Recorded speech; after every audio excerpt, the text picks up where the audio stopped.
Pronto, começamos. Então, gente, boa tarde, obrigada pela presença neste sábado. Não sei que horas são do lado do continente que Priscila está, mas aqui são 3h17 da tarde do sábado. Então, queria começar, eu fiz essa apresentação, ela funciona da seguinte maneira. Essa parte, esse lado, 4 dimensões e reflexões são o terreno, a base para fazer o planejamento. Daqui, a gente vai passar para o visão geral, visão trimestral, mês, semana e dia. Segue todo esse fluxo. E, por último, a gente volta para a parte de acompanhamento. E acompanhamento, ele está no lado das reflexões, porque, mais do que monitoramento, também são nos pontos de acompanhamento, ou seja, nas revisões, que a gente garante que está seguindo ou adaptando o planejamento. E é uma forma de refletir, né? Então, é assim que está dividido, e é isso que a gente vai cobrir hoje. Vocês querem falar a experiência de vocês com planejamento, ou posso seguir?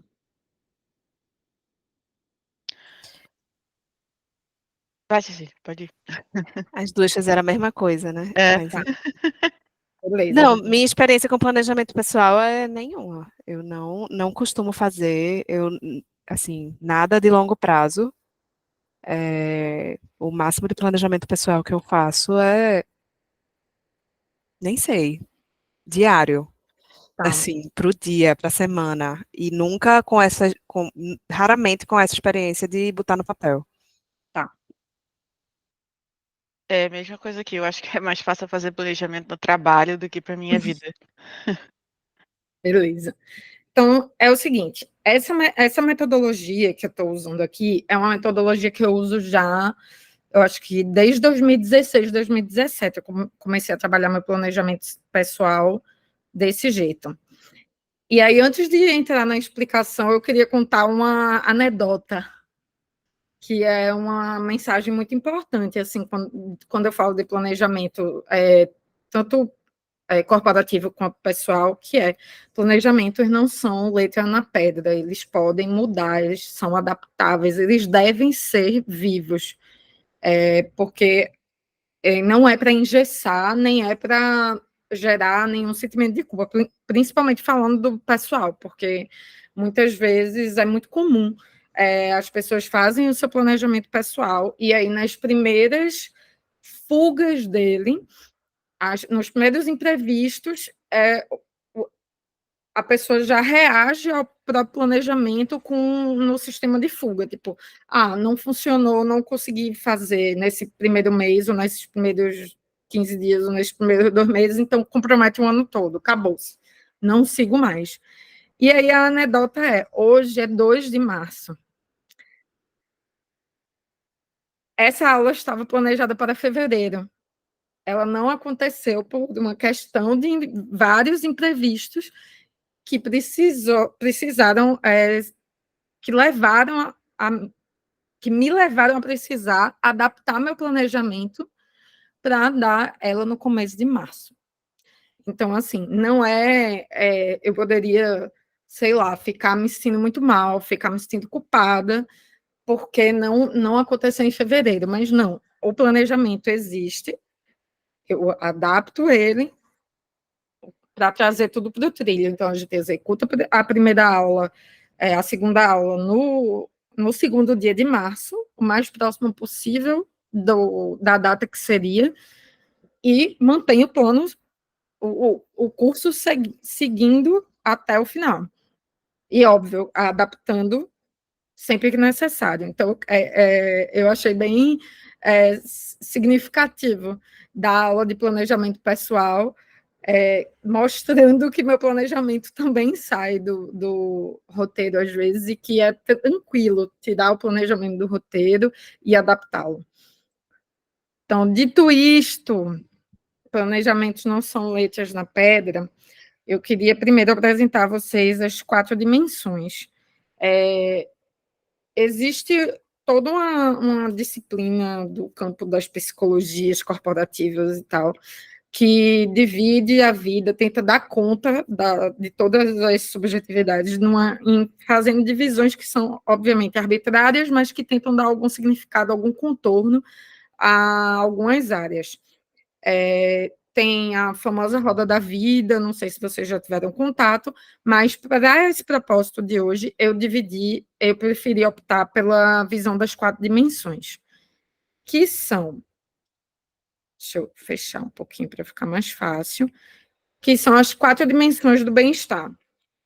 A dimensão dos relacionamentos, a dimensão da qualidade de vida, a dimensão pessoal e a dimensão profissional. Dentro de cada uma dessas dimensões, existem as áreas e os pontos. Então, antes de pensar como eu vou planejar meu mês, meu ano, meu trimestre, minha semana, é muito importante a gente olhar para essas áreas e pensar, beleza, isso pensando com a mentalidade de quem está fazendo um planejamento, ou seja, quer ter consciência e intencionalidade nos projetos que escolhe desenvolver ao longo de um período X. Então, pensando na dimensão dos relacionamentos, aqui a gente engloba casamentos, namoros, paqueras, flertes, tudo que está nessa dimensão aí do afetivo, sexual, romântico. As amizades próximas, as amizades que não são tão próximas e alguns conhecidos com quem a gente quer se relacionar, além de grupos de interesse. Grupos de interesse aí pode ser o pessoal do xadrez, a galera do... Como é o negócio que vocês gostam? Da fanfic. A família e, obviamente, nossos pets. Na dimensão da qualidade de vida, aí tem a saúde financeira. Sem saúde financeira, a gente não tem qualidade de vida, ou seja, saúde financeira, nossos boletos, investimentos, as contas da casa, né, e a reserva. A saúde física, que são as consultas, os exames, as atividades físicas voltadas para a saúde, tipo academia, pilates, essas coisas. E a saúde emocional, terapias, práticas contemplativas, tipo meditação, yoga, ou a espiritualidade, né? Igreja para quem é de igreja, terreiro para quem é de terreiro, ou a coisa mais ecumênica para quem não tem nenhuma religião específica. Tudo isso está dentro da dimensão da qualidade de vida. A dimensão pessoal, que engloba os hobbies e lazer. Aí entra tudo que você quer aprender de forma criativa, ou já exerce de forma criativa, as atividades esportivas coletivas, viagem, rolê, desenvolvimento intelectual, numa segunda área, que são esses interesses que não estão ligados ao nosso desenvolvimento profissional, são as leituras livres, e a contribuição social, que são nossas causas, projetos, coletivos políticos, partidos para quem é de partido. E na dimensão profissional, entram a carreira, que são esses estudos relacionados aos avanços da carreira, ou seja, formações, pós-graduações profissionais, MBA, nananã, financeira, ou seja, renda e salário, e a realização, que é o sentido do trabalho, as motivações, projetos profissionais com autoralidade, mestrado, doutorado, que são coisas que a gente decide fazer. E aí eu vou usar uma palavra que está gasta, coitada, mas que a gente decide fazer por um propósito maior, e não necessariamente porque a gente está querendo, não necessariamente por uma questão de carreira, é mais por uma motivação pessoal dentro do campo profissional. E aí eu coloco a palavra gasta propósito nesse ponto. Alguma dúvida sobre as 4 dimensões? Vou seguir, então.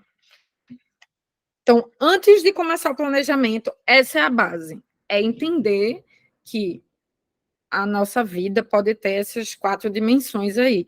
E, obviamente, que, como eu disse, é uma divisão arbitrária que vocês podem adaptar.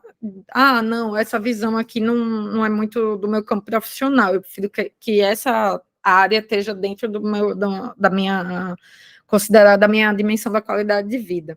Enfim, não é leite na pedra, é uma coisa que é o formato que vocês levam a vida de vocês. Mas isso aqui é a base para a gente estabelecer, para construir o que a gente vai construir mais para frente. Partindo dessas 4 dimensões e essas reflexões que a gente vai construindo quando começa a pensar nessas áreas, a gente entra nisso aqui. Sempre antes de começar um planejamento anual, eu gosto de fazer o que eu chamo de inventário das coisas boas, que é as vitórias pessoais do período anterior, que eu estou avaliando, no caso, a gente está falando aqui de um período anual, ou seja, a gente pode trabalhar, vocês podem trabalhar quando estiverem fazendo o planejamento pessoal de vocês, de março a março, ou seja, começando o planejamento a partir do mês 3 até o mês 3 do ano que vem, ou se quiser, não quiser tirar essa licença poética do calendário, quiser manter o calendário fixo, vocês planejam de março até dezembro, para planejar janeiro até dezembro do outro ano. Então, para fazer o planejamento do ano à frente, eu sempre gosto de refletir sobre o ano atrás, que veio antes.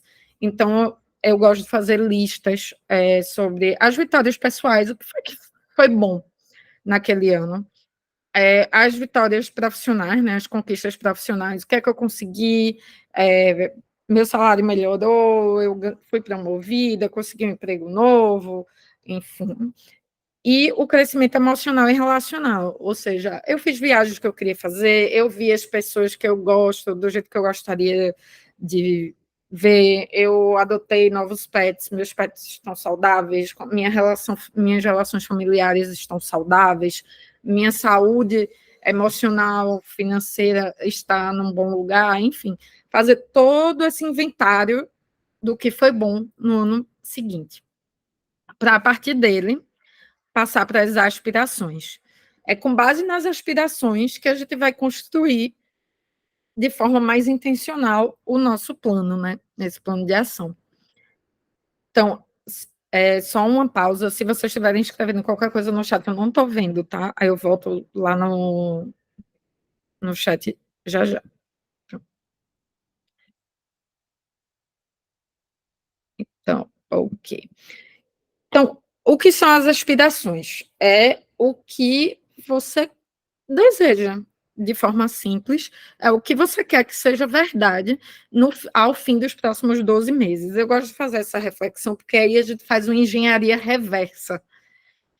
A gente pensa, estamos aqui, hoje é dia 2 de março. O que eu quero que seja verdade no dia 2 de março de 2025?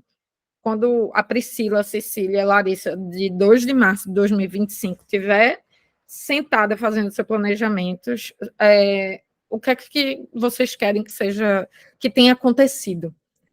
Aí pode ser, enfim, tudo que está dentro da dimensão do desejo, desde que seja factível nesse período de tempo, né? Não adianta dizer, eu quero que eu quero ter ganhado na loteria. Bom, não é uma coisa que dá para planejar ganhar na loteria, né? Nem ser herdeira, nem, enfim, tudo dentro do factível.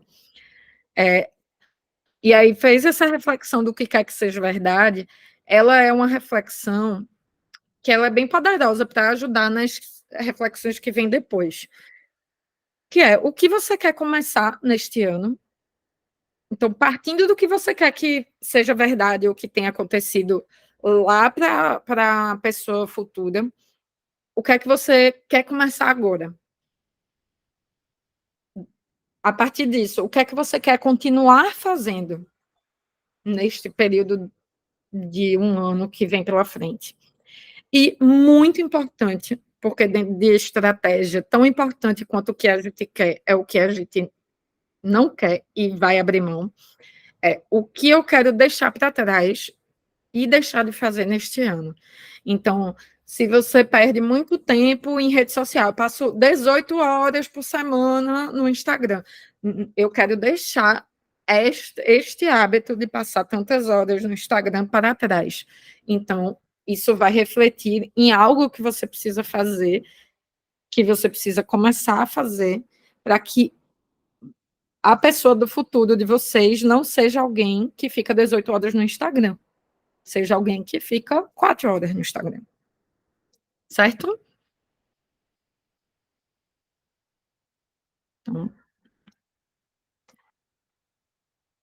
Então, aqui é o começo de tudo. Essa é a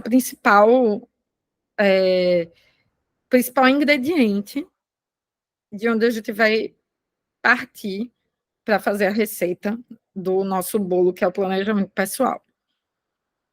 Trazendo para a prática agora. Beleza, Larissa, eu fiz as minhas reflexões, fiz minhas aspirações, pensei no que eu quero para cada dimensão da minha vida, sistematizei isso. E agora eu faço o quê? Vamos fazer a visão geral do ano. Eu faço isso, todo esse modelo de planejamento, ele é um modelo teórico, ele é um método. Então, ele não está aplicado necessariamente a uma ferramenta específica. Ele serve para fazer em qualquer ferramenta, desde um caderno até uma planilha de Excel, se você for uma pessoa de Excel, a um mapa mental como esse que a gente está usando, porque é basicamente uma metodologia de listas. E aí, como você vai gerir esse planejamento, depende da sua preferência e perfil com as ferramentas. Eu, pessoalmente, hoje uso o Notion, mas usei por, sei lá, muitos anos o Evernote. Então, para fazer a visão geral do ano, o que é isso? A gente vai pegar como se fosse uma folha de papel e imaginar na nossa tela mental, no caso, eu não quero que vocês imaginem só na tela mental, que vocês realmente façam, seja num papel, numa folha de caderno, ou numa planilha do Excel, ou num template do Notion. A visão geral do ano, ela é como se a gente olhasse o nosso ano de cima, de um mapa. A gente está aqui, a gente dá um zoom out no nosso ano, e ver ele, assim, as caixinhas, janeiro, fevereiro, março, abril, bem de cima, para poder visualizar tudo o que vai acontecer ali tudo que já está acontecendo dentro de todos aqueles meses, inclusive os meses que não aconteceram ainda, porque já estão acontecendo coisas, para poder planejar nossos próximos passos. Isso que eu chamo de mapa do ano. Então, quando a gente pega o papel imaginário, ou o template do Notion, ou a lista que a gente vai fazer lá, a gente vai começar olhando, antes de qualquer coisa, todos os feriados de todos os meses. E aí a gente vai fazer uma lista. Debaixo de janeiro, quais são todos os feriados que tem. Fevereiro, quais são todos os feriados que tem. Março, e assim sucessivamente. Por que é importante começar por aí? Porque esses feriados, eles já estão ali, fixos, já tem data. Olhando para eles, você já consegue montar algumas peças do quebra-cabeça que vai ser o seu ano. Sabendo, por exemplo, um exemplo na prática, sabendo quais são os feriados prolongados, por exemplo, Deus abençoe o ano passado, né?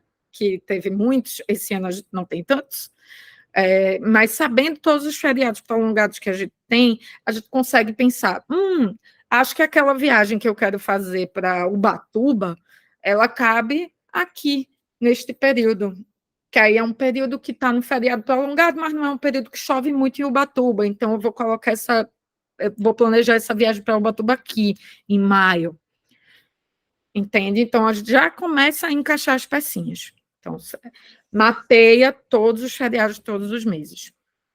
Depois, a gente mapeia todas as datas comemorativas importantes.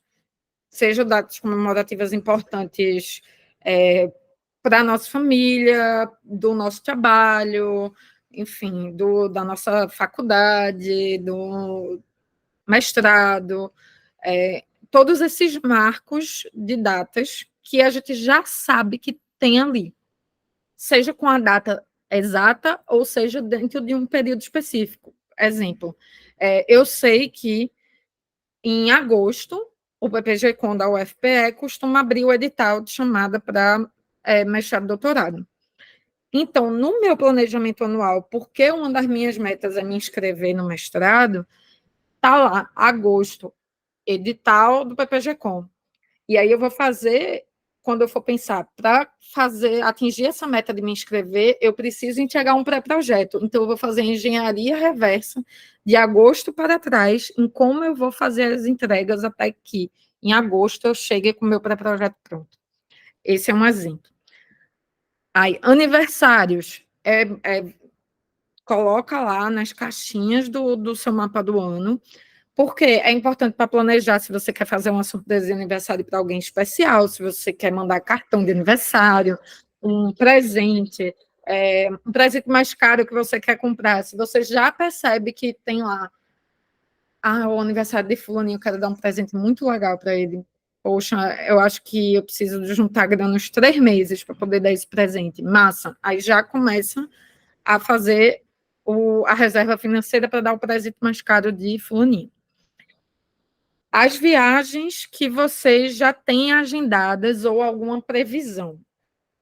Por exemplo, eu sei que em outubro, na minha família, meu pai sempre gosta de ir para Fortaleza, porque é quando a parentada de lá faz muitos aniversários. Tem muita gente que faz aniversário em outubro, em Fortaleza, da minha família. Então, em outubro, muito possivelmente, eu e meus pais e minha irmã vamos viajar para Fortaleza. Então, eu já coloco lá no meu planejamento de outubro, já está em março, mas em outubro eu já prevejo que eu devo ir para Fortaleza. E aí isso permite que, muito antes de eu ir para Fortaleza em outubro, eu comece a procurar o que fazer em Fortaleza em outubro. Vai ter alguma festa que eu gosto, algum festival? Ou, por exemplo, pensar que, já que eu vou viajar muito possivelmente ali naquele período de outubro, não seria bom eu colocar entregas muito importantes ou outros projetos de porte maior que exijam muita atenção ali para aquele mês, porque talvez por causa da viagem eu não vá conseguir dar a atenção que o projeto XYZ mereça. Eventos previstos. Eventos previstos. Um festival que você gosta de ir. Eu gosto de ir para o Lollapalooza. Eu sei que o Lollapalooza geralmente acontece em março. Então, eu tenho que me planejar para comprar passagem, organizar minhas coisas, ver hospedagem, tudo isso antes que chegue. Lançamentos de filmes, estreia de série. Eu gosto de colocar isso também no meu planejamento, porque, por exemplo, eu sou muito fã de Sandman. Então, eu já coloquei no meu planejamento anual quando a segunda temporada de Sandman está prevista para ser lançada pela Netflix, porque eu sei que na semana que Sandman entrar na Netflix, eu não vou dar atenção para nenhuma outra coisa que não seja Sandman no meu horário livre. Então, eu já E tenho... quando é, Lari? Eu Agora... não lembro a data agora. mulher.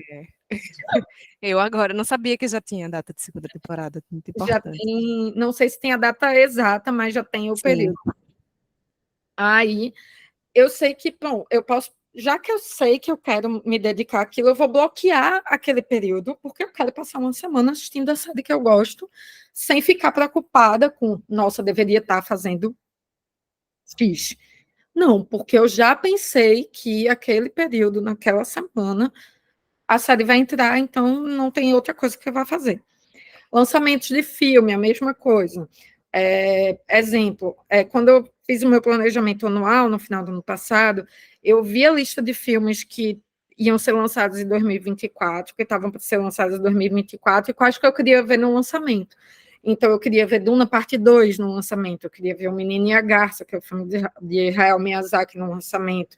Então, eu já coloquei ali dentro do meu mapa do ano, quando esses filmes iam chegar nos cinemas, porque eu ia saber que, bom, talvez esses filmes estreiem todos na mesma semana. Então, eu vou ter que me planejar para, naquele mês, ir no cinema pelo menos uma vez por semana.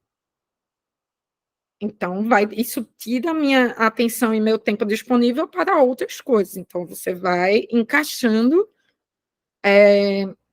as demandas para não sobrecarregar. Porque se você não faz isso, aí quando chega uma coisa que é um lazer, um evento, uma viagem, e aí você não planejou com antecedência as outras coisas que vão navegar no entorno disso, talvez você se sinta muito sobrecarregado. Fazer, caramba, essa viagem já estava agendada, eu devia ter me organizado melhor com essas outras coisas para estar tudo certo quando eu fosse viajar. Aí, por isso que é bom ter essa macrovisão do ano, porque você consegue ver esse tipo de coisa, antever coisas muito melhor. E aí conseguir prever se o mês de julho ele vai ser um mês muito atribulado, então não vou colocar nenhuma meta muito importante, ou nenhum projeto muito importante, ou nada que requeira muito da minha atenção ali, porque eu sei que, sei lá, em julho vai ter 3 projetos super grandes do meu trabalho para entregar. Então, como é que eu vou colocar um projeto pessoal que demanda uma super atenção ali? Não vou. Vou escolher outro momento do meu ano que esteja mais vago para dar atenção para aquilo ali. É um jogo de atenção. Então, a partir dessa visão geral do ano, a gente monta esse esqueleto para começar a pensar nos objetivos, planejamentos trimestrais, mensais, até chegar no miúdo do dia. Ficou bem explicado para vocês? Tá ok? Tranquilo, Lari. Tá ótimo. Sim. Massa. Dentro da visão geral do ano, a gente passa para os objetivos. Beleza, vamos lá buscar aquelas reflexões que a gente fez aqui, das 4 dimensões e das aspirações. Definido ali, a gente pegou aquelas nossas reflexões, olha para elas e faz, bom, de todas essas coisas que eu desejo e aspiro, que eu quero e não quero fazer, que eu quero e não quero na minha vida, quais, para mim, são as mais importantes? Eu quero chegar no final desse período de planejamento que eu planejei, me sentindo muito bem fisicamente, por exemplo. Então, se é isso que vai fazer você se sentir mais realizada dentro do seu planejamento, é estar com a saúde física muito em dia, então a sua dimensão foco vai ser a dimensão foco relacionada à sua qualidade de vida ou à sua saúde física. Então, você vai parar para pensar que, se minha saúde física é minha prioridade, ela tem que estar refletida em todas as escalas do meu planejamento. Ela tem que estar refletida na minha visão trimestral, no meu mês, na minha semana e no meu dia. Ela vai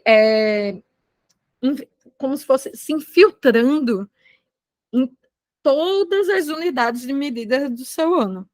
Então, a minha dimensão foco esse ano é financeiro.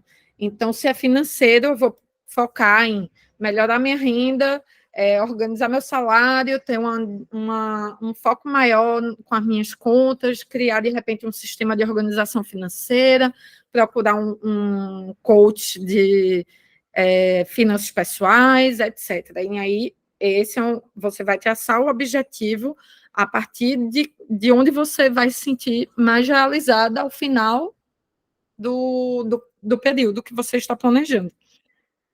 E aí a gente chega na listagem da meta e da realização. Se você pega a dimensão que você escolheu, e só lembrando, dimensão, né, vou focar na dimensão do relacionamento, da qualidade de vida da pessoal ou profissional, ou você pode escolher uma área dentro de uma dimensão que você acha que precisa focar mais. Então, quero focar mais no meu desenvolvimento intelectual, ou nos meus hobbies, ou na minha contribuição social. Então, vai ter que escolher metas e realizações que sejam importantes para aquilo ali. Mas, além isso aí, pensando no foco, mas além disso, vocês querem também desenvolver as outras dimensões e áreas. Então, é importante entender que outras metas e realizações fazem sentido para cada areazinha dessa da vida de vocês. O que é que em relacionamentos, o que é que nos meus pets, ou com a minha família, ou com meus amigos, eu quero que seja nesse próximo ano? Quando chegar lá no final do meu período planejado, eu dizer, ai, que massa que eu consegui fazer isso. Um exemplo, Quero ver mais meus amigos.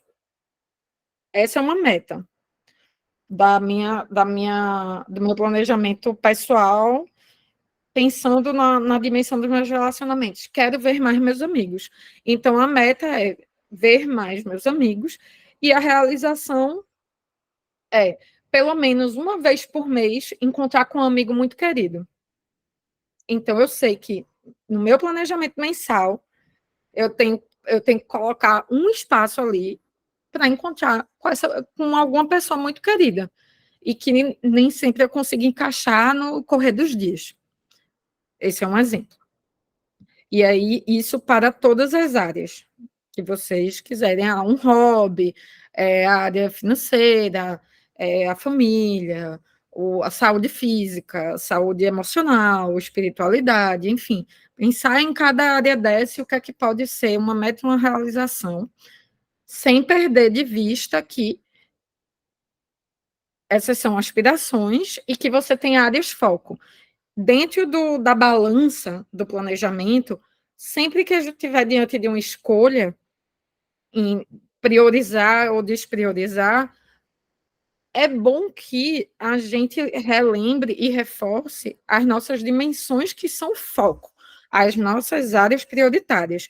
Então, se eu estou diante de uma escolha que eu queria muito fazer essa viagem que vai custar R$ 18.000. Mas se minha área de foco, minha área prioritária é fazer uma reserva, a realização da minha área prioritária de finanças, é fazer uma reserva financeira, essa viagem vai comprometer a minha reserva financeira, vai comprometer a realização de uma meta que eu considerei a meta estratégica desse ano. Será que é esse o momento de fazer essa viagem? Será que talvez não seja melhor ir guardando um pouco desse dinheiro para fazer essa viagem num período em que fazer viagens seja o seu foco? Aí, esse preparo vai fazer a gente tomar decisões mais informadas sobre quando estiver diante das escolhas que a gente precisa fazer o tempo todo. Vai viajar ou vai comprar uma bicicleta? Né? Ficou explicado para vocês? Ficou sim. Alguma dúvida? Sim, assim. Dúvida não, tô mais pensando assim, na vida mesmo, nas coisas, nada com nada que você falou. Uhum, Causou dúvida, só as reflexões que uhum. estão A vida sendo acontecendo. provocadas. Boa, boa. Pronto, beleza. Essa é a segunda parte do nosso planejamento. Refletimos, agora a gente fez o mapa do ano, a base está feita. A gente já tem ali um desenho geral do ano. Se todo o resto, o dia, a semana, o mês e o trimestre, você não conseguir fazer ao longo do ano, pelo menos a sua visão geral, ela já lhe dá uma base para avaliar o que você conseguiu fazer, o que não conseguiu fazer, e o que merece mais sua atenção e o que precisa ser despriorizado. A visão geral do ano ela já é uma ferramenta que traz muita. Eu vou inventar uma palavra, muita palpabilidade para o ano, assim, tira um pouco da abstração do que é pensar num ano que está à nossa frente. Porque é isso, né? A gente para e faz, beleza, como é que eu planejo uma coisa tão subjetiva e aleatória quanto minha vida durante um ano? Então, a visão geral vai mostrar para a gente a materialidade daquele ano, né? É feito de marcos importantes, de viagens, de entregas, de eventos. Então, a gente já consegue fazer esse desenho de um jeito muito mais intencional. Aprofundando essa visão. Eu estou falando muito rápido? Não. Tá dando para acompanhar, né? Beleza. Aí, beleza, planejamos o ano, tá massa, já tem esse desenho. Quero aprofundar um pouco mais. Então, a gente vai para a visão trimestral. Ela não é obrigatória. Não é um passo, tipo, super... nossa, se não fizer a visão trimestral, acabou. Você não vai conseguir planejar um mês. Vai conseguir planejar um mês. Mas porque eu, Larissa, gosto de fazer a visão trimestral? Porque ela dá um senso de vitória. Que a gente não fica esperando só o apanhado geral do ano para, tipo, celebrar. Pensa numa jornada de um jogo de tabuleiro, a gente não tem os marcos, né? Aquele, né? Tá lá o jogo de tabuleiro, a gente sabe que a gente está ganhando, está na frente, não só por causa das casinhas, mas porque a gente chegou numa fase que está bem adiante dos outros. Fase 1, fase 2, fase 3, fase 4.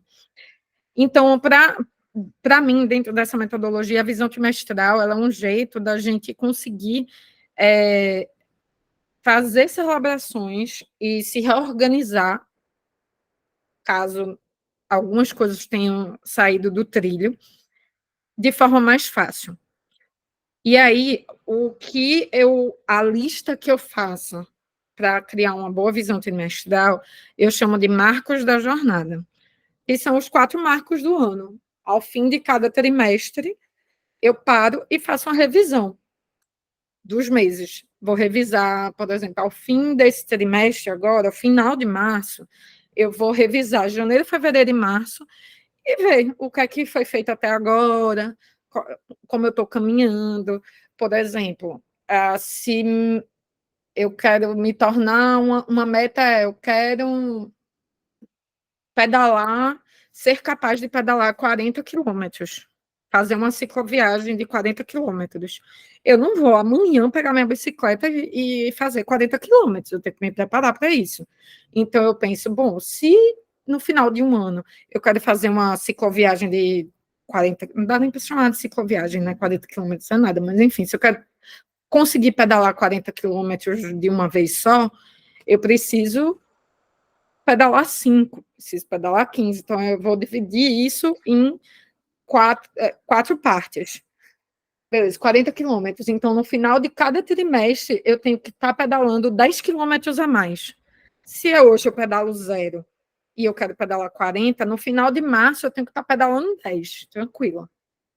Aí, no final de abril, maio, junho, eu tenho que estar pedalando 20, suave. E assim sucessivamente.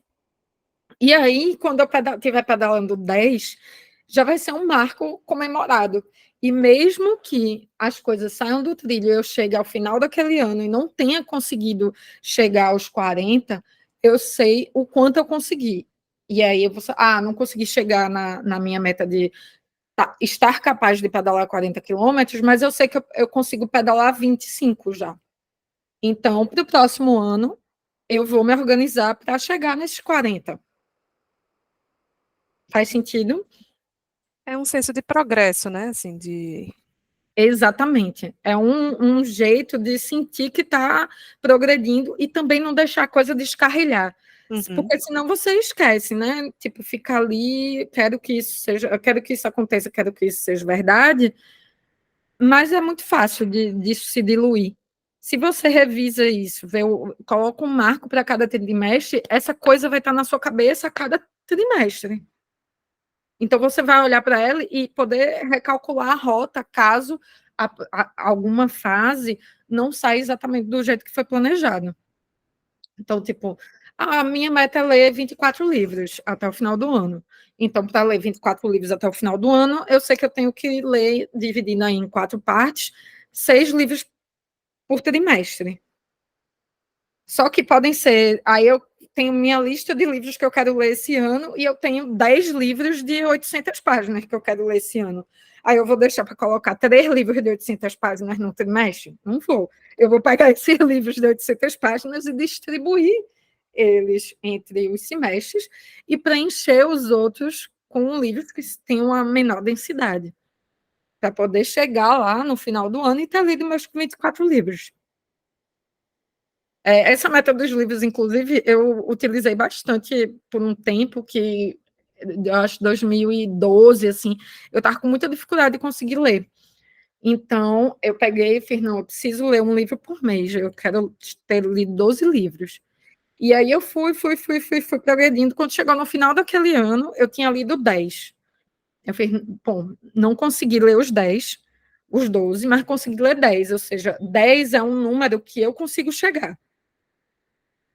Então, eu vou manter a meta de 12 para o ano que vem. E aí, o que é que aconteceu? Eu já tinha pego a atração de ler 10 livros. Quando eu botei a meta de repetir a meta de 12 no ano seguinte, eu li 16. Porque eu já tinha criado os hábitos necessários para ir avançando. E aí é muito, muito interessante poder ver esses marcos, assim, poder dividir. Larissa, você é minha inspiração. Quero ser como você. Eu ia falar, depois eu quero dicas de como você criou os hábitos para ler mais, porque essa é a minha saga atual. Tá certo, beleza.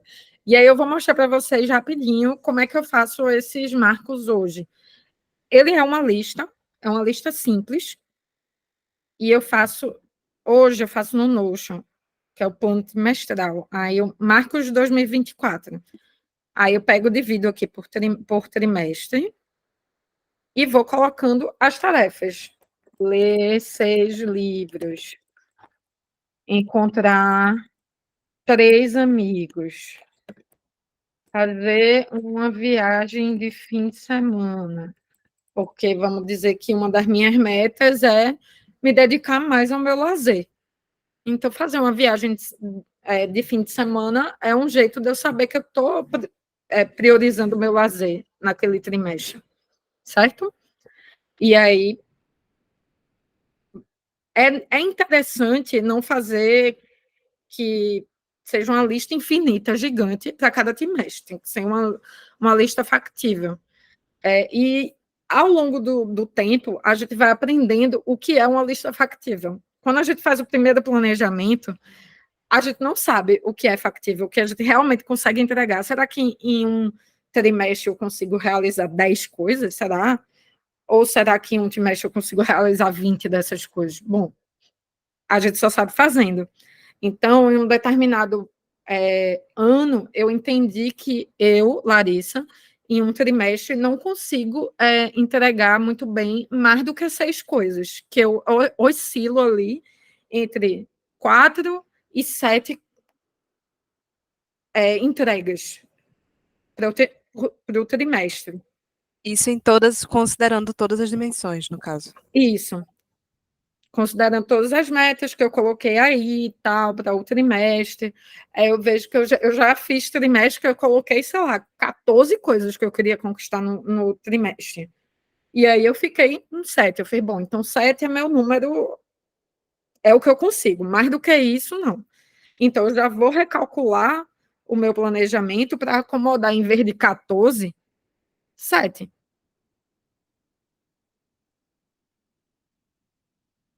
É como se fosse mini projetos dentro do projeto maior.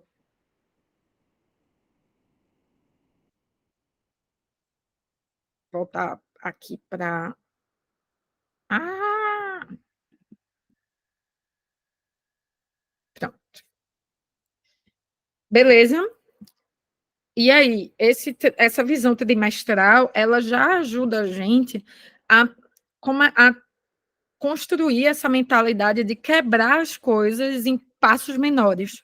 Por isso que eu acho ela importante. É muito mais fácil sair de um trimestre para um mês do que de 12 meses para um mês. É como se você estivesse dando um zoom in muito rápido. Dá uma vertigem. Então, eu acho bem interessante fazer essa visão trimestral. Pegando nossa visão trimestral, a gente vai para o planejamento do mês. Como é que eu faço dentro de todo esse método, o meu planejamento mensal? E aí a gente vai, à medida que a gente vai aprofundando, as coisas vão ficando cada vez mais práticas e palpáveis, assim, são coisas que a gente olha assim e fala, nossa, isso é muito concreto no meu dia a dia. Então, como é que eu planejo um mês? As datas importantes que eu já vi na visão geral do ano, vou planejar meu mês, então olho lá a visão geral do meu ano e faço, beleza, tem isso, isso e isso. Aí já coloco aquelas datas ali para manter em mente. qual é o seu foco naquele mês. Então, o foco primário, qual é a coisa que você tem que vai fazer você sentir a maior satisfação esse mês, assim, poxa, agora no final de março, se eu tiver ido para a academia 3 vezes por semana, eu vou me sentir a pessoa mais realizada do mundo, mesmo que minha meta seja ir para a academia todos os dias. Mas se eu conseguir ir 3 vezes por semana em março, vai ser show. Então, para eu ir 3 vezes por semana em março na academia, eu tenho que ir 3, 4, 12 vezes na academia. Então, eu sei que em março eu tenho que dar 12 check-ins lá na academia. Certo? Isso é importante para fazer o monitoramento semanal e diário. Mas é bem importante pensar nessa reflexão do que você... E eu gosto de pensar desse jeito, assim, no foco primário, porque ele é uma forma de pensar que se conecta com o emocional da gente. Em vez de ser uma coisa que é tipo, qual é a minha meta? Não, é tipo, qual é a coisa que eu quero que aconteça, que vai me fazer sentir melhor, assim. Mesmo que tudo saia do Chile, mesmo que tudo dê errado, mesmo que seja um mês bosta. Se acontecer essa coisa, ou se eu chegar o mais perto possível dessa coisa, eu vou me sentir tão bem, porque aí é nela que você vai focar. Quando tudo estiver desmoronando, você faz, não, pelo menos isso aqui vai rolar. Aí pronto, eu penso nesse foco primário. Depois do foco primário, eu vou lá nos meus marcos do trimestre e penso, bom, quais são as atividades ou projetos que eu posso colocar dentro desse mês para chegar nos marcos do meu trimestre? Bom, se o meu marco trimestral é 6 livros, eu sei que vou estar mais perto da minha meta anual, lendo 6 livros por trimestre, então eu tenho que ler 2 livros por mês, né? Então eu vou colocar um livro de ficção e vou colocar um livro de não ficção, e pode ser um livro de 400 páginas, e outro eu vou querer um livro mais levinho, vai ser um quadrinho de 200 páginas. Não, beleza. Então, essa é uma das metas que estão relacionadas aos marcos. Fiz isso, aí eu vou para as Big Rocks, que são os maiores projetos do mês. Eu não recomendo ter mais do que 3 Big Rocks. É muito comum, assim, você ficar oscilante 1 a 3. Um mês muito excelente, muito dentro do planejado, você entrega 3. Mas vai ter sido um mês, assim, daqueles que você sente que, poxa, entregou tudo. Então, não mais do que 3 Big Rocks. E aí, quando eu falo de Big Rock, não dá só para planejar o mês pensando nas coisas que estão dentro do seu pessoal. Se a gente trabalha, se a gente não é autônomo, a gente tem empregos e reporta para pessoas e tal, vão ter Big Rocks desses lugares de responsabilidade a cada mês. E que são coisas que não necessariamente a gente conseguiu colocar dentro da nossa visão geral do ano, porque são coisas que vão surgindo na demanda do dia a dia do seu emprego, do seu trabalho, da sua família, enfim. Porque, às vezes, uma Big Rock pode ser acompanhar o tratamento de saúde de alguém. E aí você vai estar ali nesse processo. E não é uma coisa que você planeja botar na sua visão geral do ano, né, às vezes acontece. Então, quando eu falo de Big Rocks, planejar um mês pensando que os grandes projetos daquele mês, eles têm que envolver também outras realizações que não necessariamente as realizações que você planejou no começo do ano. Aí, uma parte que para mim é muito importante. Até coloquei um exemplo aqui. Incluir atividades dos marcos, incluir entregas do seu trabalho com prazo para aquele mês, ou algo não previsto, mas que precisa ser resolvido dentro daquele mês. Aí, um outro ponto importante do planejamento mensal, que para mim é essencial, pensando em tempos de burnout, atividades e ações de autocuidado. Sempre incluir algo que crie esse espaço de descanso, relaxamento e prazer, deliberadamente. Não esperar o tempo livre ocorrer, é programar seu tempo livre. E aí, um exemplo: ir para a praia pelo menos uma vez esse mês. Eu preciso ir para a praia pelo menos uma vez esse mês. Então, eu tenho que escolher ali e fazer esse compromisso de ir para a praia no dia tal, ou na semana tal. Outro exemplo, passar um dia inteiro só lendo ficção. Não vou ler nada do mestrado, não vou ler nada de trabalho, não. Vou só ler ficção. Então, passar um dia, eu vou tirar esse dia aqui, como se fosse um spa de leitura, só para ler ficção. Um exemplo. Outro é passar uma tarde com o celular desligado. Então, vai programar um momento ali daquele mês em que, essa semana vai estar mais vazia de demanda, nananã, então eu vou programar para passar essa tardezinha aqui off do meu celular. Deu para entender esse encaixe? Em vez de esperar que o tempo livre aconteça, é fazer com que ele aconteça, programá-lo. Dentro do planejamento mensal, também gosto de colocar a lista de livros ou filmes e séries que eu quero ver naquele mês. Se você já colocou isso na visão anual, você vai saber qual é a série que vai estar naquele mês ali para você, que vai lançar, ou o filme que vai ser lançado, então já vai entrar aí nessa lista, mas se não tem nada, você pode, tipo, dentro das coisas que eu quero fazer, eu quero ler esse livro Y, esse livro Z, esse filme tal, e essa série X.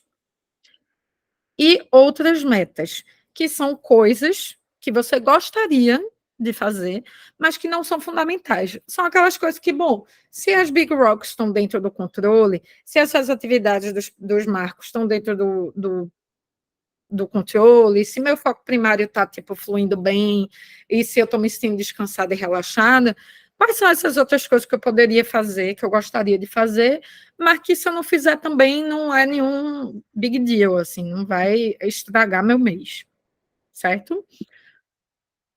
Então, eu vou mostrar para vocês como fica um planejamento mensal no modelo que eu uso hoje dentro do Notion. Então, estamos aqui no mês X, e aí hoje eu divido assim, eu coloco sempre uma recompensa para mim, para se eu tiver feito um percentual X do que eu me comprometi a fazer naquele mês, do que eu planejei fazer naquele mês. Então, eu boto minhas big rocks, sempre começo por elas, são as mais importantes, né? Coloca os 2 livros, ou 3, ou 4, enfim, o que você planejou aqui. Se, por exemplo, usando o exemplo de Sandman vai estrear, digamos, em abril, então, eu queria reler, né, Sandman antes de estrear, então eu vou colocar aqui na minha lista desse mês, eu vou colocar Sandman 3 para ler, que aí eu vou chegar na série fresquinha, certo? Aí, as outras metas, que são as coisas que você gostaria de fazer, não recomendo também colocar um monte de coisas, ser parcimoniosa. E eu gosto também de sempre ir ao longo do mês, quando eu faço as revisões semanais, e colocando o que é que eu fiz de legal naquela semana. Porque quando chega no final do mês, eu vou revisar o mês e fazer, eita, olha só tudo isso aqui que eu fiz, porque nem sempre tudo que a gente faz é necessariamente uma coisa que estava no checklist das metas. Tipo, comprei uma planta. Esses dias eu comprei uma planta com Cecília. A gente foi para o café e eu voltei com uma planta. Não estava no meu planejamento. Não, comprar uma planta. É a espontaneidade da vida acontecendo. Então, olha só que feliz, eu comprei uma planta nova. Isso está aí dialogando com uma meta de comprasse mais 2 plantas. Com uma possível meta de cuidar mais da minha casa. Comprar plantas dar um cuidado a mais para minha casa. Então, eu sei que eu cuidei da minha casa ali um pouquinho mais, porque eu trouxe essa planta. Beleza? Aí é assim que acontece o planejamento do mês. Alguma dúvida? Seguindo, então. Saindo do mês, vamos para a semana.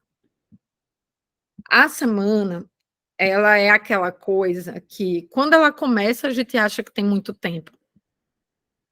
E quando a gente está nela, a gente vê que não tem, que as semanas passam num piscar de olhos, quando você vê a sexta-feira.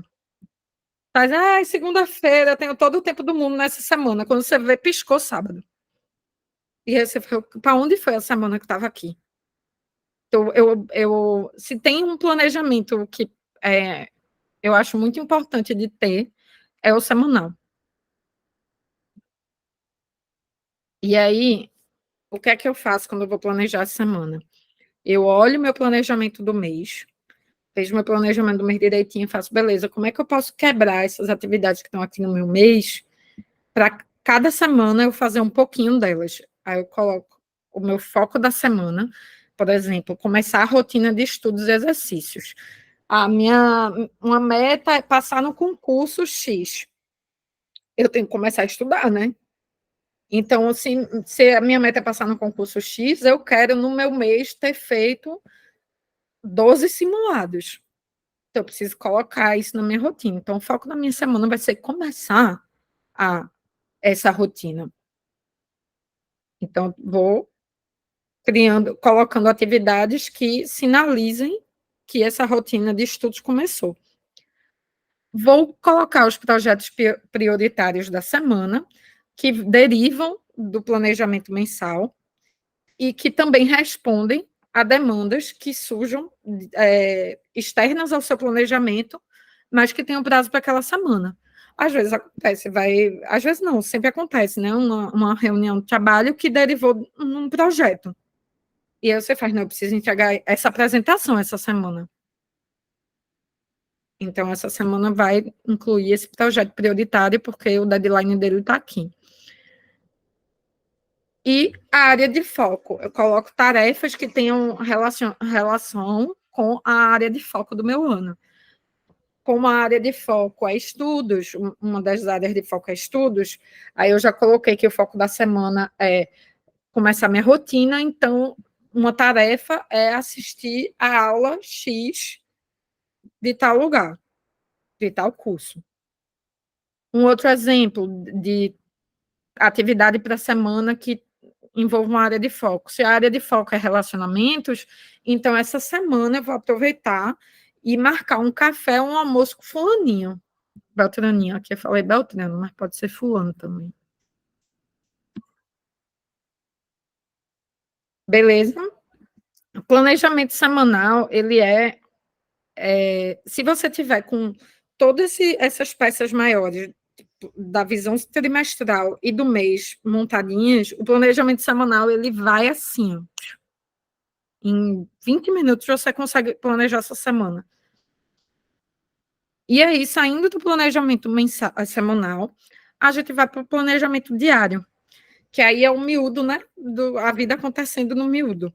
Então, a gente vai priorizar por dia as atividades relacionadas ao foco da semana. Então, todos os dias eu vou colocar alguma atividade que esteja relacionada ao que eu coloquei como foco naquela semana.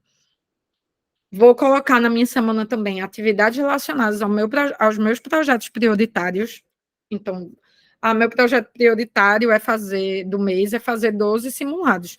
Então, eu tenho que fazer 4 simulados por semana, 3 simulados por semana, então eu tenho que fazer segunda, quarta e sexta, eu tenho que fazer uma prova, tenho que fazer um simulado. Aí, já planejei os dias ali. E aí você vai acomodando e criando blocos para atender essas atividades. E atividades relacionadas à sua área de foco, para aquele dia. Então, se na minha semana eu coloquei que eu tenho que assistir a aula X, eu vou aqui escolher o dia que eu tenho um horário mais disponível para assistir essa aula X. Ou se eu coloquei para a minha semana que eu preciso assistir 3 aulas, eu vou distribuir essas 3 aulas no meu dia, por dia. O planejamento diário, ele acaba acontecendo ao mesmo tempo que você vai planejando a semana, porque quando você planeja a semana, você já vai procurando nos seus dias onde encaixar. E aí, quando você abre a sua agenda do dia, já vão ter coisas ali que vieram do planejamento semanal. Então, você já sabe coisas que tem a fazer no dia, e aí vai complementando ao longo do que o dia vai trazendo. Certo? E aí você consegue entender que o seu dia, ele não é mais só ele não é só uma coisa que acontece demandado. Se você traz tudo que você destilou para a unidade do dia, você sabe que os seus dias estão tendo atividades intencionais, que estão construindo uma coisa maior para o seu eu do futuro. E aí, como é que a gente faz para saber que as coisas estão correndo no tempo delas, que precisam ser recalculadas, ou que você já fez, já está entregue, então pode direcionar energia para outras coisas, ou que aquilo ali precisou ser despriorizado diante de fatos novos na sua vida, pelo acompanhamento. E aí eu boto aquela expressão de Dory, né? Continue a nadar. O acompanhamento ele é importante não porque você vai estar fiscalizando você. Ele não é o fiscal de pátio da sua vida.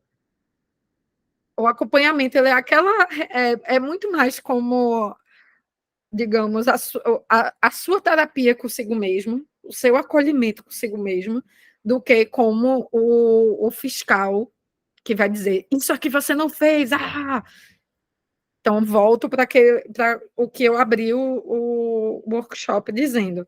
Planejamento não está feito em pedra e ele está ali. É uma estrutura que pode ser manejada para acomodar os imprevistos, os novos desejos que surgem, os fatos novos, as dificuldades que acontecem.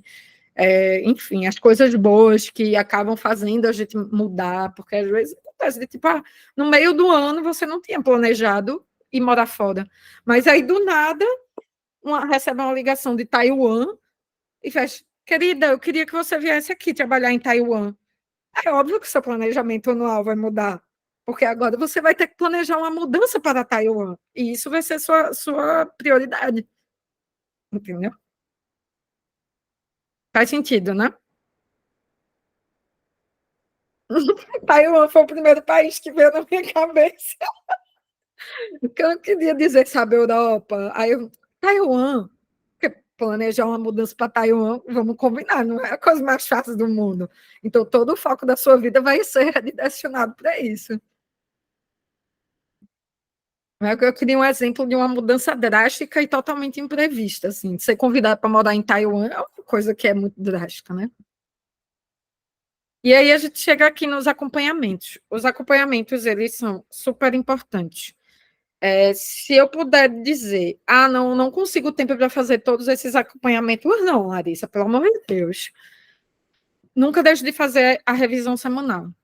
A revisão semanal, ela dos acompanhamentos, ela é o principal.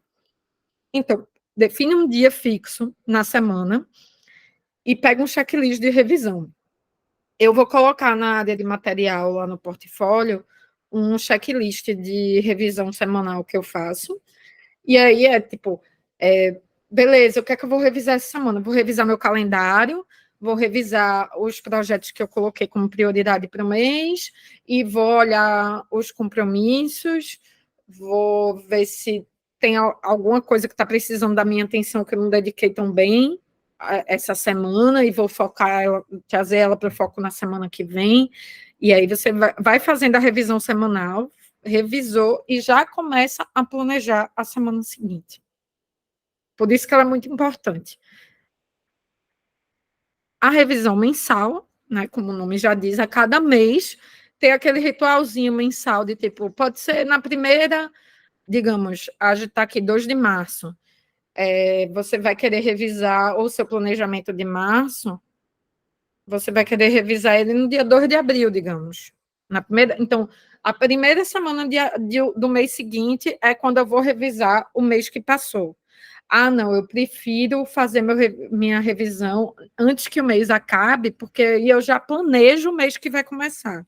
Então, tipo, na última semana do mês, você reserva um momento para fazer essa reunião consigo mesma, para revisar o mês que está terminando e já planejar o mês que está vindo adiante. A revisão trimestral, que aí você faz trimestralmente. Você já vai estar, se você fizer a revisão semanal e a revisão mensal, você já vai estar ali olhando no microscópio as coisas que estão acontecendo. A revisão trimestral, ela vai ser uma coisa que vai fluir super mais rápido, assim, porque você vai olhar e fazer, beleza, fiz isso, não fiz isso. Eu acho que eu vou passar isso para o próximo trimestre, então isso vai impactar o planejamento mensal de julho, agosto, setembro. E a revisão anual. A revisão anual é o grande rito de passagem, porque aí a gente vai olhar para o ano que a gente planejou e viveu com esse olhar que a gente começou, é quando o ciclo da vida se completa. A gente não começou pelas 4 dimensões e pelas reflexões, então a gente vai fazer a revisão do ano voltando para esse lugar. Como está a minha área de relacionamentos? Como está a minha área de qualidade de vida? Como está a minha área pessoal? Como está meu profissional? Vai fazer um inventário de coisas boas, vai pensar nas aspirações, vai ver o que foi feito, o que não foi feito naquele ano. Às vezes a gente chega no final do ano e se a gente revisou as metas ao longo dos trimestres e tal direitinho e vê o que não fez, faz, talvez isso aqui não seja tão importante mais. Então não vou levar para o ano que vem. E aquilo morre. Bom, dúvidas? Amiga, Vou abrir eu aqui. tinha levantado a mão. Estava Posso esperando tu botar? terminar.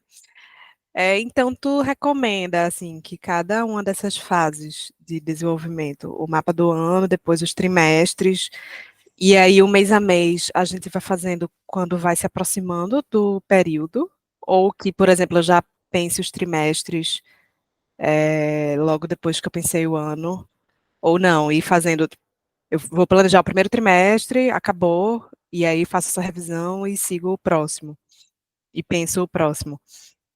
Sim, pensando no trimestre, depois você sai da visão geral do ano, que é esse planejamento mais macro, eu prefiro planejar trimestre a trimestre. Uhum, E aí garante que eu não vou esquecer o que está lá. Que o meu trimestral, ele está alinhado com o momento presente do meu trimestre. Que nem no mês. Eu não vou fazer um planejamento mensal dos próximos meses. Eu vou fazer um planejamento mensal mês a mês, porque ele vai refletir como eu estou me sentindo naquele momento presente. Né? Porque é isso, nossa mente ela consegue projetar no futuro, mas nem sempre o que a gente vai projetar é exatamente como a gente vai estar se sentindo. Principalmente se você é neurodivergente, né? uhum. Neurodivergente mandou lembrança, porque tem um planejamento, uma visão de futuro que nem sempre corresponde. Você, às vezes, acha que é mais capaz de entregar coisas do que você realmente é. Uhum. Então, eu gosto de manter assim. Fiz a visão geral do ano, joia, já tenho meu planejamento macro aí, já tenho minha visão macro, então eu sei o que é que eu quero que seja verdade até o final desse ano. Mas no trimestre refletindo o momento presente, o possível, assim. Então, o momento presente de janeiro vai me fazer planejar janeiro, fevereiro e março.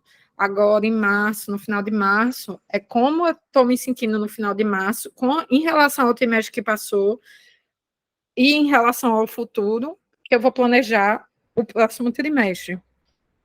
Eu acho que assim fica mais fácil da gente se conectar emocionalmente também com o que a gente está pensando, porque é uma coisa que é uma tentativa de abarcar, de dar um contorno para uma coisa que é muito subjetiva, né? Que é a nossa vida acontecendo. E a nossa vida não acontece, tipo, feito um checklist. Então, é tipo, para garantir, assim, essa dimensão emocional, de conexão emocional, eu prefiro fazer desse jeito. Planejo cada mês, mês a mês, e cada trimestre a cada trimestre. Aí, a mesma coisa para a semana. O único que, para mim, os dois pontos que, para mim, dá para fazer isso sem gerar uma desconexão é o ano, porque aí você está fazendo a visão macro, e o dia, porque aí é a visão super micro. Porque se você planeja a semana, você está dividindo a semana. Então você consegue ali, o seu eu presente da segunda-feira consegue pensar em como você vai estar na sexta-feira, né? A não ser que você esteja com a dificuldade de instabilidade de humor, esteja numa fase muito difícil. Então, eu espero que, se você estiver numa fase difícil, que a segunda-feira não consiga refletir a sua sexta, que o bem-estar emocional esteja como área de foco no seu ano, entende? É isso. Respondi. Respondeu. Muito obrigada. Pronto, e é isso, gente. Eu abro aqui para os comentários, as dúvidas. Quando você faz o planejamento anual, mesmo que a gente faça o mensal e o trimestral, mês a mês, ou trimestre a trimestre, tem algumas coisas talvez que você tenha que ter um pouco mais de visão, né? Então, por exemplo, sei lá, uma viagem, ou dar um exemplo, meu contrato do aluguel vence aqui em novembro e eu quero me mudar. E eu sei que vence em novembro. Então já tem que ter uma visão. Você vai ter uns trimestres planejados aí na frente de qualquer maneira, né?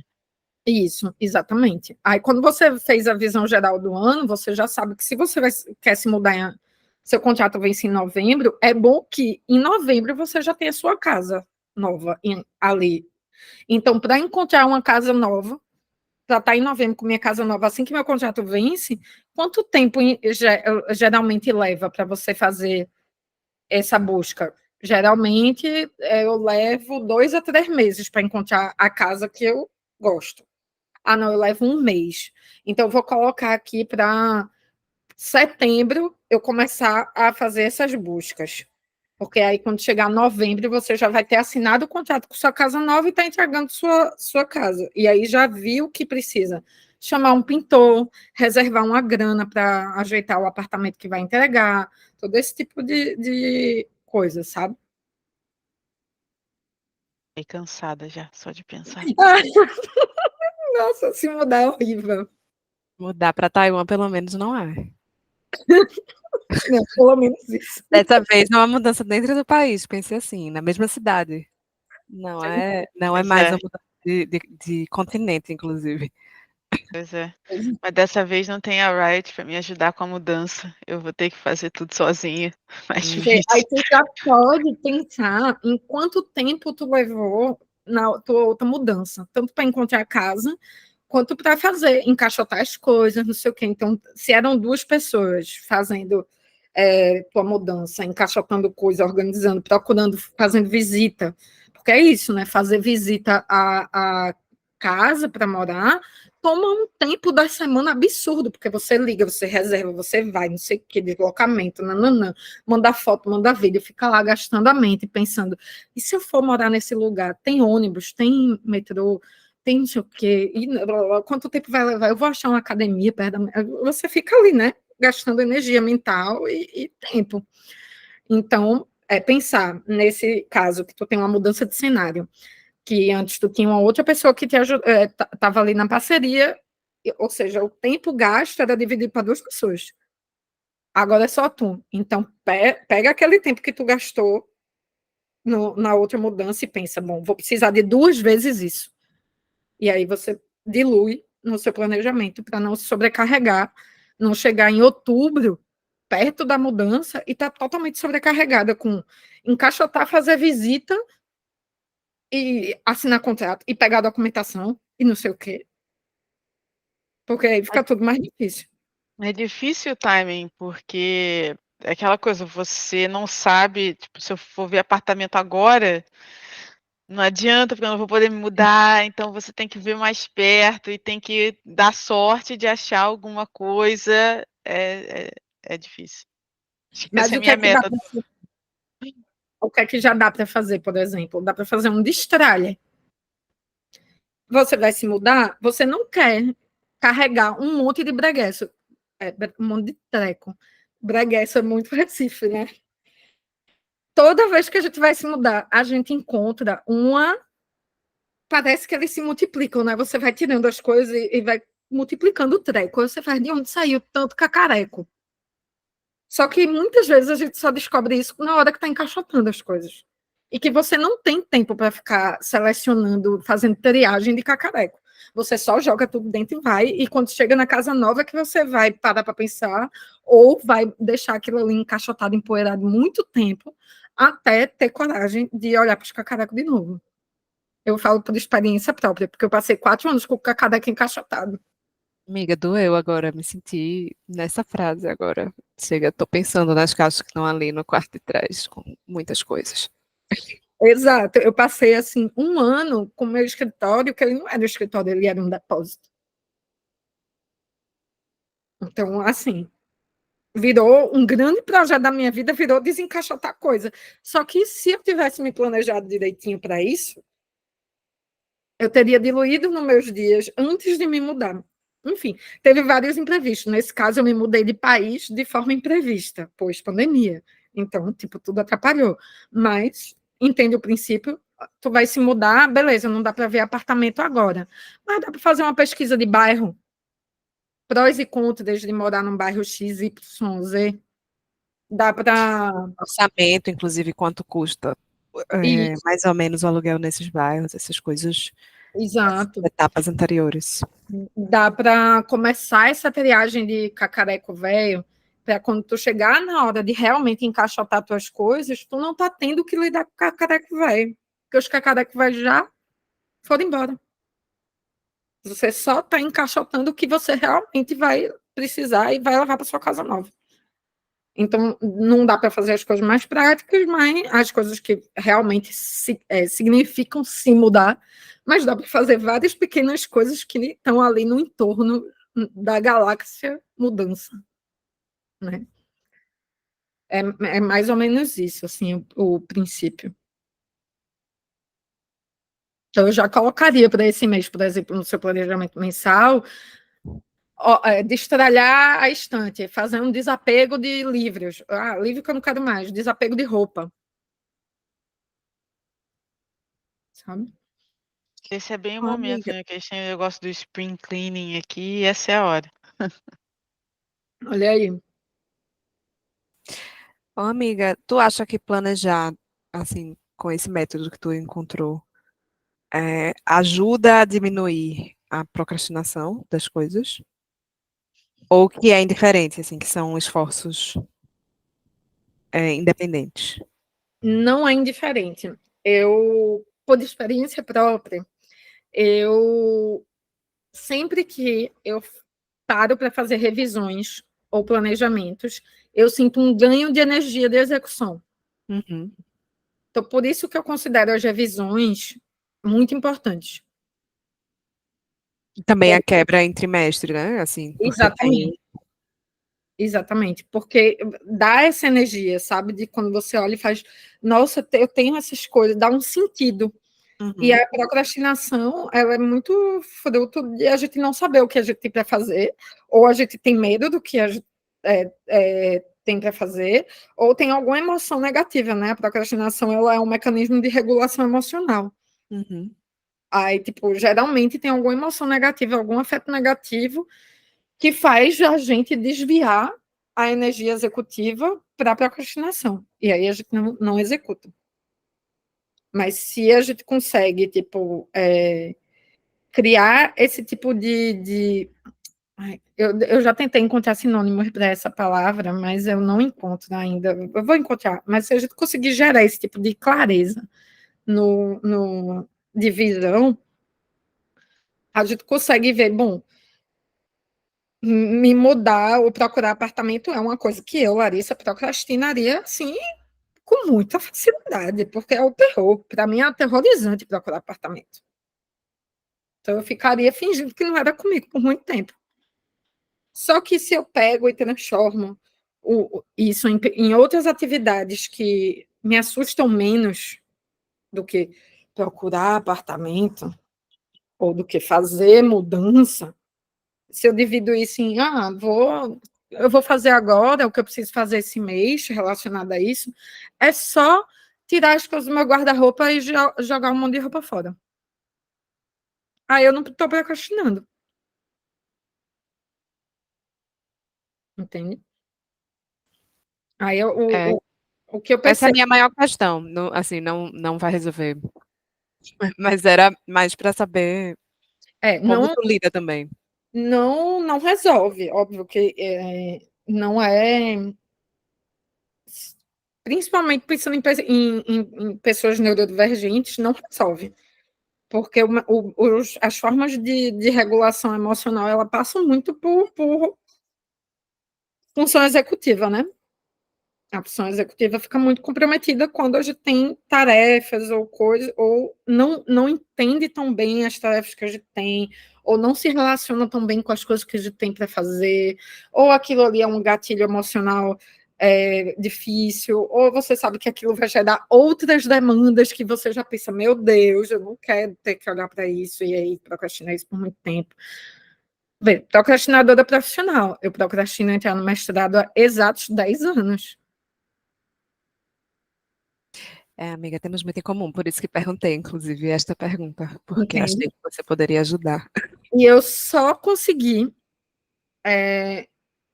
de fato, encontrar o meu problema de pesquisa quando eu fiz o planejamento anual, em que eu quebrei entrar no mestrado, em vez de ser um grande objetivo de vida, eu quebrei esse em fazer a inscrição no mestrado. É só isso que eu quero. É só isso que eu preciso fazer. Mas para fazer a inscrição no mestrado, eu preciso entregar isso, isso e isso. E aí eu comecei a quebrar isso em pequenas coisas, até que eu cheguei no momento de, na semana tal do ano, eu preciso estar com o meu problema de pesquisa definido. E aí pronto. Estava lá, fiz isso. Hoje eu tenho problema de pesquisa. Aí eu tenho que ir me organizando para entregar as outras coisas.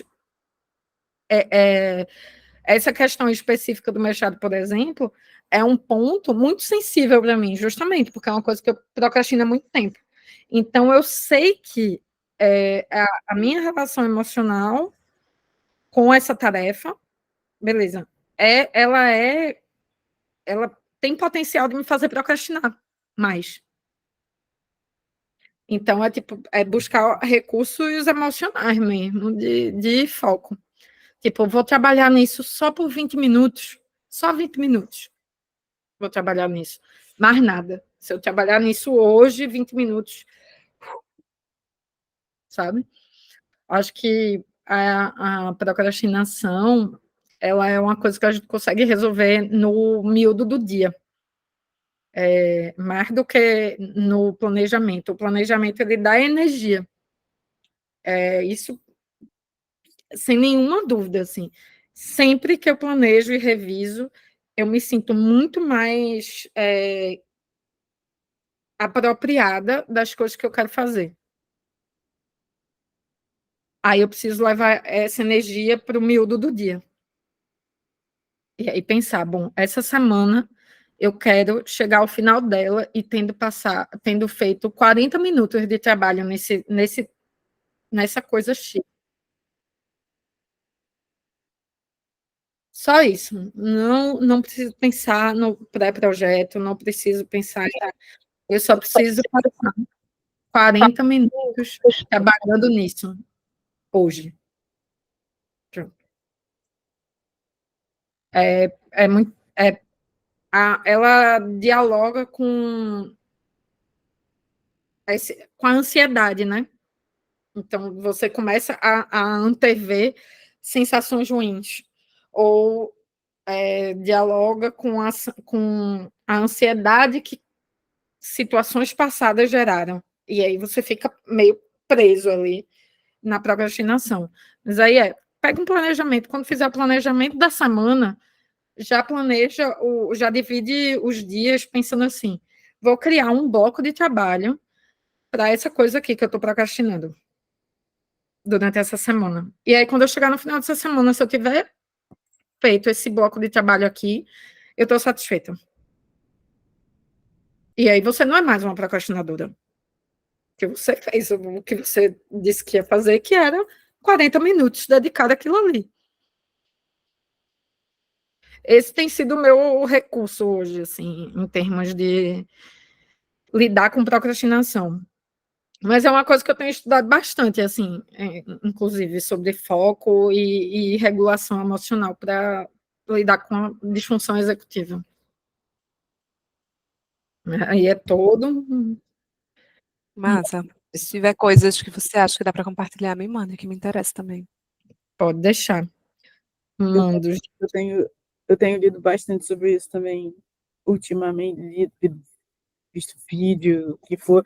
Eu perdi porque, sei lá, o que aconteceu com o Chrome aqui, e parou o som, parou o vídeo, parou tudo.